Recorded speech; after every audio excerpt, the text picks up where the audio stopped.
수업을 진행하겠습니다. 유전물질이 무엇인지, 그 본체가 DNA가 이제 밝혀진 어떤 실험적인 증명 과정을 살펴볼 텐데요. 먼저 역사적 배경을 들여다보면 1900년대 맨델이 유전적 요소라고 해서 입자설에 대해서 이야기를 했었죠. 1869년 미셔라는 학자는 백혈구에서 핵 추출물을 뽑아내서 뉴클레인이라는 걸 발견합니다. 하지만 어떤 DNA와 어떤 상관성을 연관짓지 못하죠. 1914년도에 폴 게이라는 학자가 염세법을 도입해서 뉴클레인을 눈으로 확인하게 되죠. 자, 이렇듯 어떤 과학자들은 유전물질에 대해서 항상 궁금해 해왔어요. 그럼 유전물질의 어떤 가능성이 표준화가 누구냐면 단백질과 DNA 두 개의 경우 수로 압축이 됐는데 그게 이제 자기 복제가 가능하고 그다음에 많은 정보를 저장할 수 있는 어떤 두 가지 기능을 합쳐갈 수 있는 게 아마 DNA와 단백질일 거라고 이제 과학자들은 생각을 한 거예요. 그 중에서도 다양한 어떤 구조적 특성을 띠는 단백질이 더 적합하다고 판단하게 된 거죠. 그러니까 이런 역사적인 혼돈 속에서 유전 물질이 무엇인지 이제 본격적으로 탐구를 하게 되는 어떤 첫 실험부터 설명을 하고서 성질 전환 본체 실험적 규명이라는 주제로 이제 그리피스가 1928년 그리피스가 폐렴 쌍구균을 가지고 실험을 하게 되는데 여기 폐렴 쌍구균을 들여다보면 R형과 S형이 있거든요. R형 같은 경우는 기본적으로 피막을 만들지 못하는 케이스예요. R형은 피막이 만들어지지 않아서 쉽게 우리 몸에 있는 면역, 백혈구라든지 이런 거에 의해서 잡혀 먹게 되죠. 그래서 비병원성. 반면에 S형은 피막을 가지고 있어요. 이 피막은 이제 지질, 다당체라고 하는데, 다당체, 어떤 다당체로 이루어진 어떤 막을 가지고 있거든요. 그래서 어떤 우리 면역력을 회피할 수 있는 특징이 있어요. 그래서 그런 병을 일으킨다. 병원성인 페럼 쌍구균이 되겠어요. 쌍구균이니까 구 형태의 두 개가 붙어있는 어떤 구조죠. 여기는 피막이 보이는 구조. 이런 폐렴 쌍구균을 가지고 이제 실험을 하게 되는데 첫 번째를 보면 S형이 병원성이라고 했죠. 당연히 쥐가 이렇게 죽는 결과를 나타내는 것이고 R형균은 피막이 없으니까 비병원성이에요. 그래서 쥐가 살아있습니다. 자, 이제 C를 봅시다. 열처리로 죽인 S형이니까 일단 세균이 죽었겠죠. 열처리니까 세포만 터지고 얘를 주입하니까 당연히 병원성이 이제 없겠죠. 피막도 없으니까. 근데 열처리로 죽인 S형의 어떤 물질과 살아있는 R형균 동시에 넣었더니 이제 병이 일어나는 거죠. 반대로 열처리로 죽인 S형의 DNA와 살아있는 R형을 넣었더니 또 쥐가 죽었습니다. 이거는 이제 어떻게 생각해 볼 수 있을까요? 죽은 S형 균주가 다시 살아나는 것인가? 이런 죽었던 S형 균이 살아난 것인가?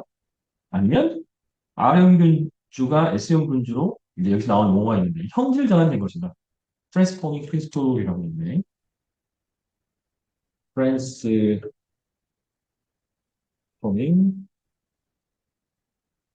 프린시플이라고 하면은 형질 전환 있죠? 형질 전환이 된 게 아닌가? 즉 유전 물질이 다른 세포로 넘어가서 그 정보가 유전 정보가 발현된 것이 아닌가? 이렇게 생각을 해보게 된 겁니다. 그래서 결론적으로 그린피스는 성질 전환을 일으키는 물질이 무엇인가 있을 것이다. 라는 것을 실험적으로는 밝혀낸 거예요. 근데 그 물질이 무엇인지는 알 수 없었던 거죠. 그래서 이제 성질 전환 트랜스포밍 프린시플, 즉 성질 전환시키는 물질이 뭐냐. 이걸 이제 학자들이 해보고 싶었던 것이고요.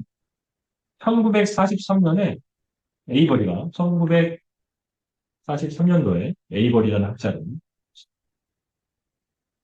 이제 이 형질전환 물질을 검증해낸다. 어떻게 해내냐면 S형균을 배양을 해요. 그리고 나서 열 처리를 했다는 얘기는 피막을 다 막을 터뜨렸다는 얘기죠. 그리고 나서 그 물질을 여과시킨 다음에 S형균의 어떤 추출물, 세포 추출액이죠. 세포 추출액. 세포 안에 있는 세포 추출액을 얻게 되고 그리고 이 추출액에 다양한 효소들을 처리합니다. 먼저 DNA 분해 효소라는 거는 DNA만, 아니, 단백질 분해 효소라는 거는 단백질을 분해했다는 소리입니다. 탄수화물 분해 요소는 탄수화물 분해했겠죠? RNA 분해 요소는 RNA를 분해했을 것이고, DNA 분해 요소는 DNA만 분해했을 것입니다. DNA 분해 요소를 디나제라고 합니다. 결과를 봤더니 성질 전환의 디프레스포밍 된 성질 전환의 어떤 성공 사례를 봤더니 그렇죠? 뭐만 안 된 겁니까? 그렇죠. DNA 분해 요소를 처리한 부분만 성질 전환이 일어나지 않았구나라는 거를 이제 알 수 있게 된 거죠. 그죠?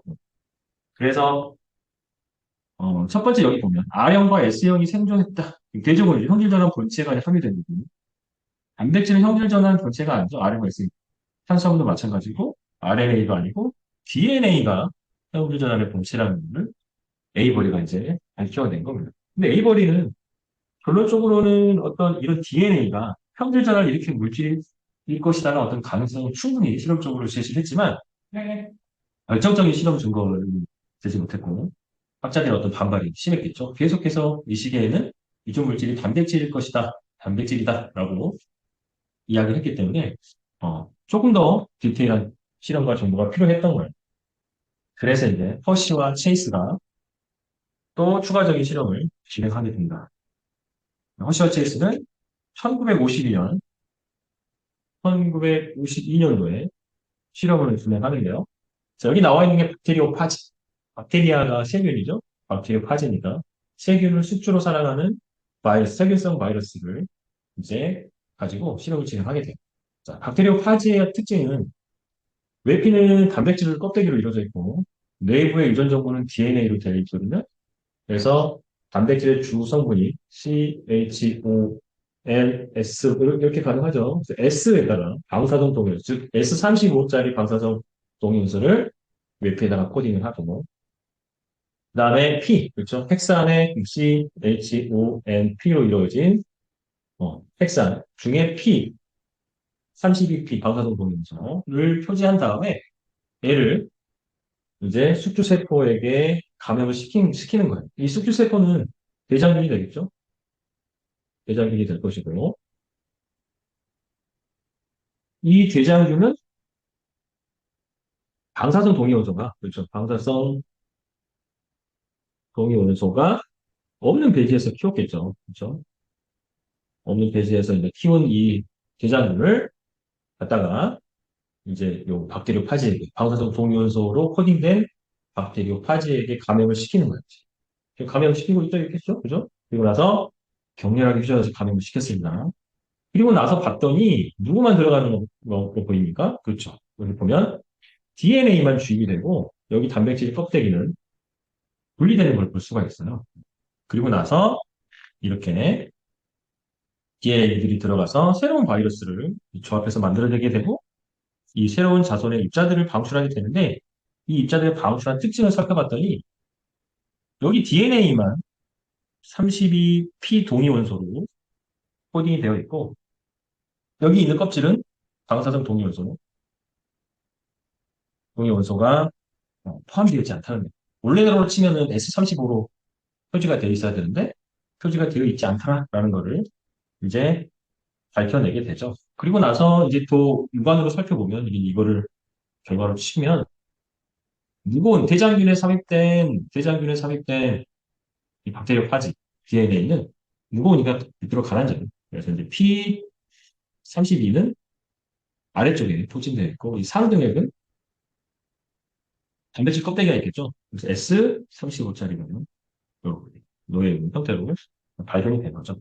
여기서 이야기하고자 하는 거는 이제 결론적으로 명확해졌죠. 유전 물질의 본체는 단백질이 아니고 DNA다라는 거를 호시와 체이스의 어떤 실험을 통해서 명확하게 이제 증명을 해야 됩니다.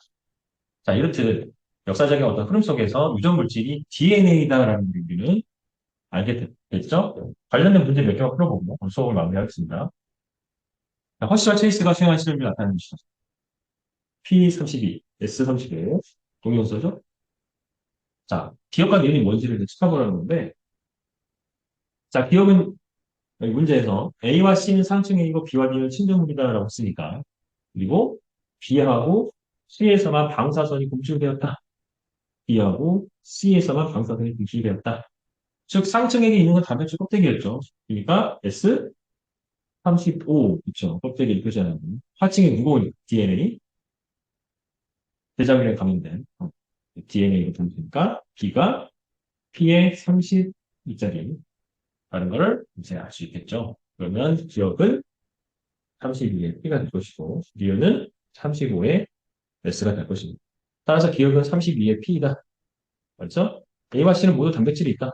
A도 상등액이고 C도 상등액이네요. 공통점이 모두 단백질이 존재하죠. 단백질 껍데기. B와 D는 모두 파지의 DNA가 있다. B와 D가 모두 다 친전물이기 때문에 B와 D가 모두 친전물이죠. 친전물이 무거워서 가라앉기 때문에 이게 파지의 DNA가 감염된 어, 화재 감염된 대장균과 목재를 제외한 법을 기억을 들으시겠습니다. 다음 그리피스하고 에이버리 시험을 살펴볼까요? 자, 그리피스가 트랜스포밍 프린시플이라는 원리를 찾아내는 어떤 실험적 과정이죠. 살아있는 기억, 살아있는 미을, 죽는다, 병원성, 뭐였어요? S형균일 것이고, 산다, R형균이 되겠죠? 자, 죽은 S형균을 처리했더니 살았죠. 그 다음에 죽은 열 처리한 S형균과 살아있는 R형균, 즉, 트랜스포밍이 된 요 S형균이, 트랜스포밍된 S형균이 병원성을 일으킵니다. 자, 그리고 열 처리해주고 S형균 추출물, 여기에는 뭐 DNA도 있고, 단백질도 있고, 뭐 지방도 있고, 다양한 게 있겠지만, D 낮에 DNA 내에서 처리를 하면 한 거를 R형균과 혼합해서 배양했더니 살아있는 같이 트랜스포밍이 일어나지 않았다는 얘기죠. 그렇죠? S형균이 관찰되지 않았고. 반대로 단백질 분해 요소를 처리했다는 얘기는 DNA가 살아있다는 얘기죠. DNA가 있다는 얘기이기 때문에 살아있는 RNA 혼합시키면 성질 전환이 여기서 일어나겠죠. 트랜스포밍이 일어나고 배양하면 살아있는 S형균이 관찰됩니다.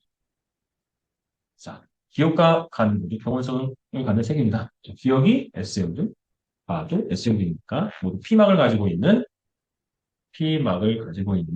병원성 색입니다. 자, 나는 가보다 원종소였다. 이게 이제 에이버리 시험이죠, 에이버리. 그리고 가는 그리피스 실험이니까 그리피스 다음에 에이버리 실험으로 에이버리 다음에 허쉬앤쉐쉬. 그래서 나는 가보다 먼저 수행된 게 아니라 가가 먼저 가가 먼저 수행했다는 걸 알 수 있죠. 그럼 바꿔야겠네. 그죠? 가가 나보다 먼저 수행된 시간입니다. A에는 형질 전환을 일으키는 물질이 있으니까 그렇죠? 우리가 알고 있는 DNA가 존재하는 거죠. 답은 기억, 디귿이 되겠습니다. 자, 관련된 문제까지 풀어봤고요. 오늘 수업의 핵심은 다시 돌아가 보면 유전물질을 균형하는데 그 유전물질이 뭐다라는 걸 이제 알았죠? 유전물질이 DNA라는 것을 알게 되었습니다. 이상으로 수업을 마치도록 하겠습니다.